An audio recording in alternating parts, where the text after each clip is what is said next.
Hello and welcome everyone. Today we're going to look at how to write a major scale. Major scales are really important in music. They are one of the main types of scales that we use in pop music, in writing pop music and playing pop music. And if you're a musician who's interested in creating music and playing good music, then having a great understanding of all types of scales is really important. So when we are writing a major scale, the first thing that I usually get my students to memorize is the tonal order of our scales. So in this case we're writing a major scale, so I'll just write out the tonal order of a major scale. Now if we follow this order every time, doesn't matter what note we start on, we will always get a major scale. The order is tone, tone, semitone, tone, tone, tone, semitone. If you're not sure what a tone or a semitone is, check out one of my other posts on tones and semitones, and that'll help you understand this post further.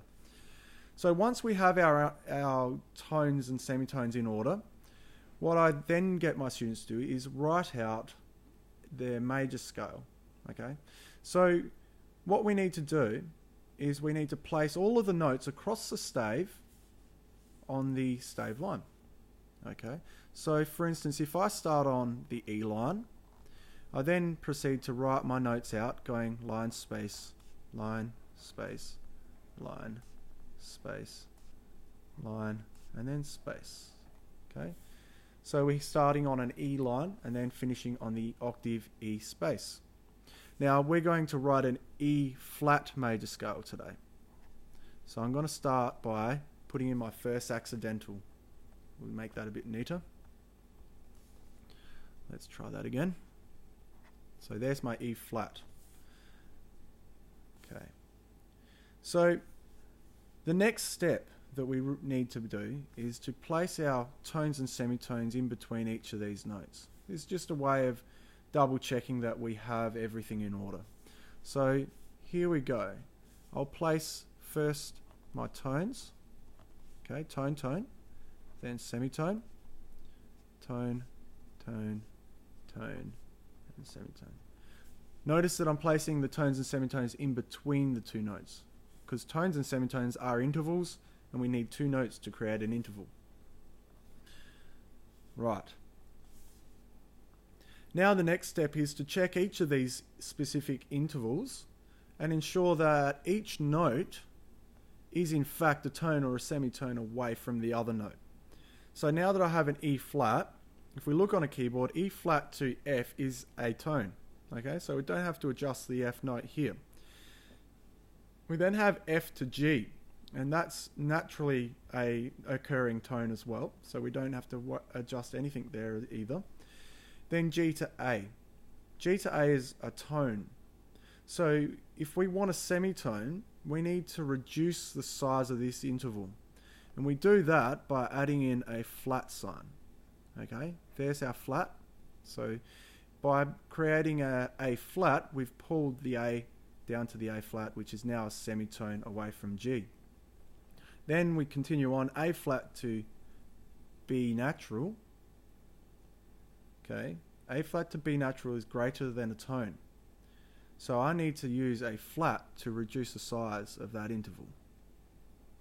And we now have a tone. Then B flat to C is now a tone. C to D, naturally occurring, is a tone. And then D to E flat. Now we've got an E flat down here.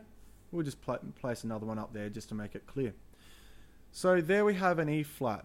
One final thing that I usually like to get my students to do is to place a tie where the semitones are occurring.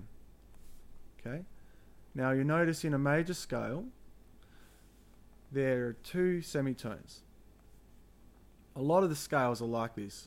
There are other types of scales that have different types of intervals, but a lot of your main types of scales only have two semitones.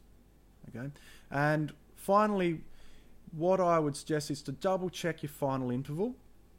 If that's not in fact a semitone, it means that something's gone wrong down here, okay, in the process. So a good way of just double checking quickly that you've got a proper major scale is to just double check the last interval, because if you've made a mistake somewhere along the way, then it will affect the last note.